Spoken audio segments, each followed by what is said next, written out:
Hola chicos, ¿cómo les va? Bueno, en la última clase habíamos quedado en esta filmina, en este gráfico, y habíamos visto todo lo que era características generales de las gramíneas leguminosas y compuestas, la parte de morfofisiología. Lo que sí era importante de este cuadro era preguntarse, digamos, por qué habíamos estudiado todos esos temas de características generales, botánicas, características de morfofisiología de las especies forrajeras.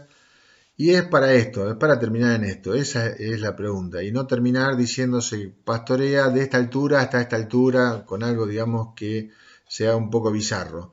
Para definir manejos adecuados de las pasturas, debemos tener conocimientos de bases de morfofisiología, sistemas de crecimiento de tejido meristemático, brote, rebrote, macollaje, leguminosas tipo alfalfa, tipo trébol blanco, índice de área foliar, sombreado, ubicación y posición de meristemas, eliminación o no de meristemas al corte o pastoreo, características de crecimiento cíclicas o continuas, formación de la corona, es un poco todo lo que vimos. Con todos estos elementos de juicio podemos generar pautas básicas de manejo en términos generales. Eso va a variar un poco después si la pastura es sola o consociada, pero en términos generales vamos a poder elaborar algunas pautas básicas de manejo. Para el caso de las pautas básicas de manejo de las leguminosas tipo alfalfa, donde está la alfalfa a la cabeza, y le sigue el trébol rojo, el lotus corniculatum y el melilotus alba o trébol de olor blanco, ustedes tienen que saber que estas características fundamentales que ya las hemos visto. Primero que la alfalfa y el caso del trébol rojo también son de crecimiento cíclico.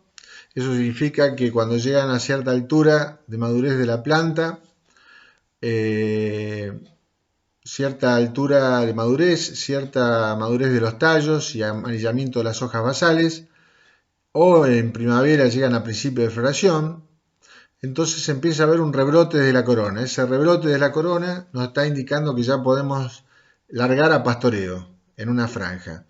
Eso es fundamental, que haya una observación por parte del veterinario técnico que está haciendo la parte de manejo productivo del sistema. También hay ciclicidad de las reservas radicales. Eso significa que hay ciclicidad de las reservas de raíz y corona, que ya también lo vimos en un gráfico. ¿Qué pasa? Cuando ustedes llegan al momento de que hay rebrotes de la corona, que ya se puede largar a pastoreo, significó que hay las suficientes reservas en raíz y corona. Después, cuando se realiza el pastoreo, después del pastoreo, empieza a haber una utilización de esas reservas durante los primeros 15 días, 12, 15 días, y después de los 15 días empieza a haber una acumulación de reserva. Por eso no se puede hacer un pastoreo anticipado. Hay que hacer un pastoreo después de esos días. Por ejemplo, una alfalfa sin latencia a los 28 30 días de promedio, una alfalfa con latencia intermedia a los 45 50 días.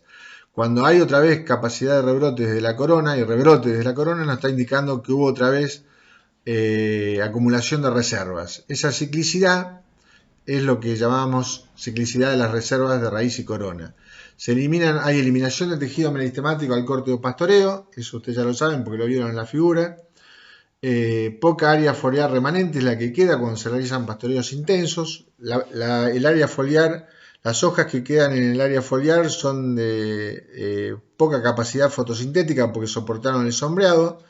Es una especie de reserva dependiente, depende de las reservas de hidrato de carbono que se encuentran en la raíz y en la corona para el rebrote. Eso es un poco lo que hemos visto. Los órganos de reserva ya saben cuáles son: la base de los tallos lignificados de la corona y la raíz. Hay mayor acumulación de reservas en floración. Eso es importante porque muchas veces los técnicos dejan florecer, o el productor, el primer año, para que haya mayor acumulación de reservas y una mejor fijación e implantación de la pastura. Manejos indicados en general en las pasturas tipo alfalfa, con la alfalfa y el trébol rojo, fundamentalmente pastoreos o cortes intensos, cuidando la corona, que en el trébol rojo es más chica, seguido de largos periodos de descanso de acuerdo al grupo de alfalfa en este caso. Es decir, el periodo de descanso va a ser, por ejemplo, una alfalfa sin latencia de 30, 28, 30, 32 días, digamos, y eso hay que poder respetarlo, ese periodo de descanso, porque es el periodo en que va a acumular otra vez reservas y no se realiza un pastoreo anticipado donde puede hacer que haya una pérdida de planta, una pérdida de capacidad de rebrote y que la pastura quede con menor stock de plantas y tenga menor persistencia. En vez de durar 4 o 5 años, nos dure 2 años. Eso es típico del mal manejo. que no se respeten los periodos de descanso. A las pautas básicas de manejo de las leguminosas trébol blanco es un poco más sencillo. Acá nos encontramos con el Trifolium repens o trébol blanco solamente, no el Melilotus alba, que es otro. El trébol de olor blanco no tiene nada que ver con el trébol blanco, que es el peticito. Trifoliorado digitado. Crecimiento continuo. No se elimina tejido meristemático al corte pastoreo, porque lo único que se elimina, porque todo está en los estolones, está todo pegado al suelo, el tejido meristemático, con lo cual hay solamente eliminación de pecíolos y de hojas de excelente calidad. Tiene una gran capacidad de rebrote, de excelente calidad, no es reserva dependiente, mucha capacidad de rebrote, de excelente calidad, vuelvo a repetir.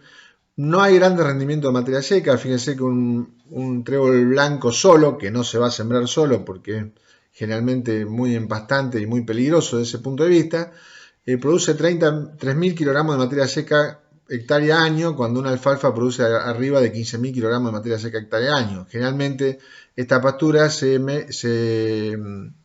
utiliza consociada con algunas gramíneas, como puede ser festuca y raíraz, y con alguna otra leguminosa de porte más directo, como puede ser una alfalfa. En el caso del trébol blanco en sí, manejos indicados, soporta pastoreos intensos y frecuentes. Por eso hay que tener cuidado cuando está en una mezcla consociada, que siempre se siembra consociada, por el aspecto del timpanismo que dije yo antes.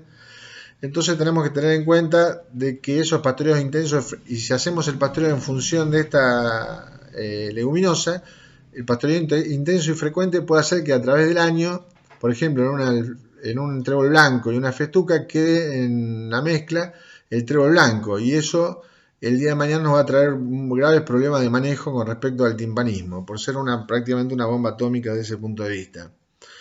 Con respecto a la siguiente, pautas básicas de manejo de gramíneas. En general tenemos que tener arriba de las rayitas, tenemos tres aspectos a tener en cuenta. Primero, considerar lo que yo ya les expliqué, la gran variación de las características de cada especie.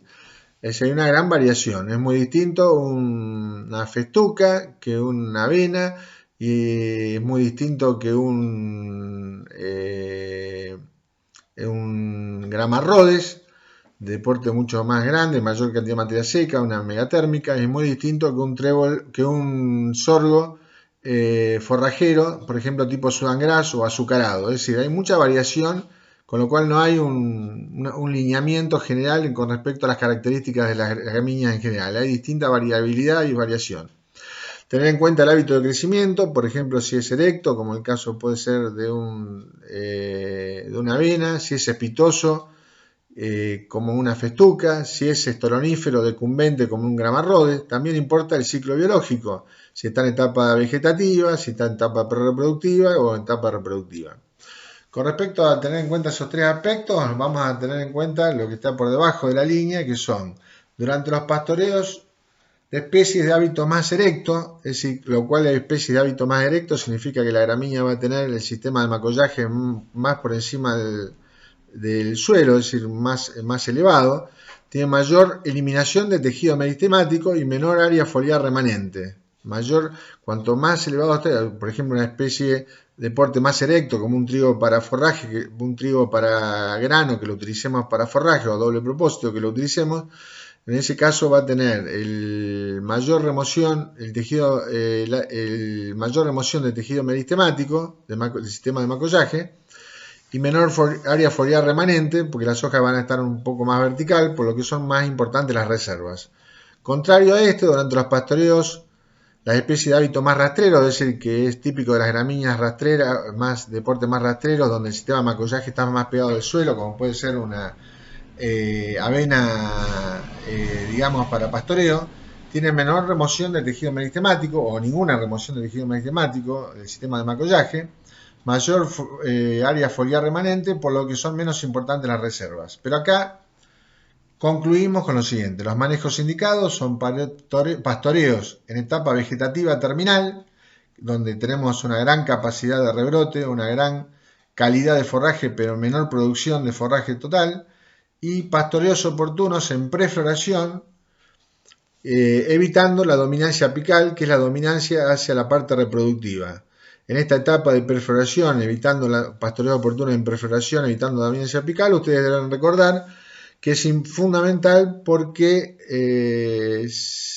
tenemos una mayor cantidad de forraje que la etapa vegetativa, todavía con buenos niveles de calidad, muy buenos niveles de calidad y todavía con buenos niveles de capacidad de rebrote.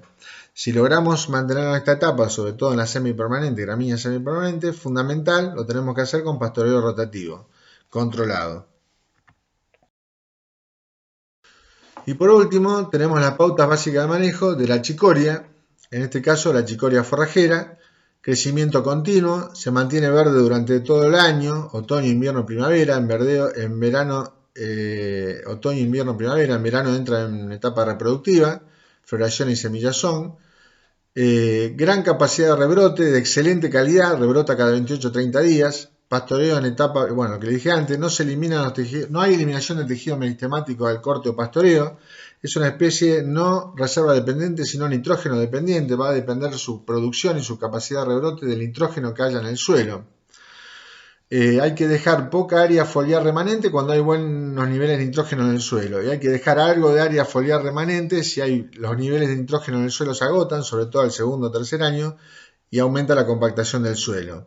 En este caso, manejos indicados, pastoreos intensos y frecuentes. Acá también tenemos que tener en cuenta que la chicoria generalmente es una pastura de corta rotación y se consocia, esto ya se lo expliqué, con cebadilla criolla, con pastobillo, con trébol de olor blanco, trébol rojo, perdón, Trifolium pratense, con lo cual se hacen consociaciones de corta rotación que son fundamentales para los planteos forrajeros que se utilizan en campos clase 1, clase 2 y clase 3, donde se rota en función de la agricultura, y donde necesitamos agricultura de 4, 5, 6 años y 2 años de ganadería a base de estas pasturas de corta rotación. Bueno, por ahora terminamos con este tema de morfofisiología, de características generales, morfofisiología, y terminamos con las pautas básicas de manejo, que son fundamentales a tener en cuenta. Un aspecto que me gustaría que sepan, en las leguminosas tipo alfalfa, acuérdense lo que yo les dije la otra vez, que está la alfalfa en la cabeza, en las pautas básicas de manejo, pero que en el caso del trébol blanco, en el caso del trébol rojo, que está dentro de las leguminosas tipo alfalfa, el trébol rojo tiene una corona más chica, con lo cual el área foliar remanente tiene que ser un poquito mayor, no tan intensivo el pastoreo como en el caso de la alfalfa, cuidando la corona, y en el caso del Lotus corniculatus de crecimiento continuo, con lo cual hay que hacer descansos. Ahí hay un tema que vamos a hablar. A veces ha fracasado a nivel productor porque no se han hecho los descansos adecuados, aunque también tiene una corona un poquito más grande que para reserva que el caso del trébol rojo. Y el caso del trébol de olor blanco realiza la corona según en los casos de los tipos bianuales o al segundo año por manejo. Así que bueno, con esto terminaríamos la pauta básica de manejo y nos vemos en la próxima clase.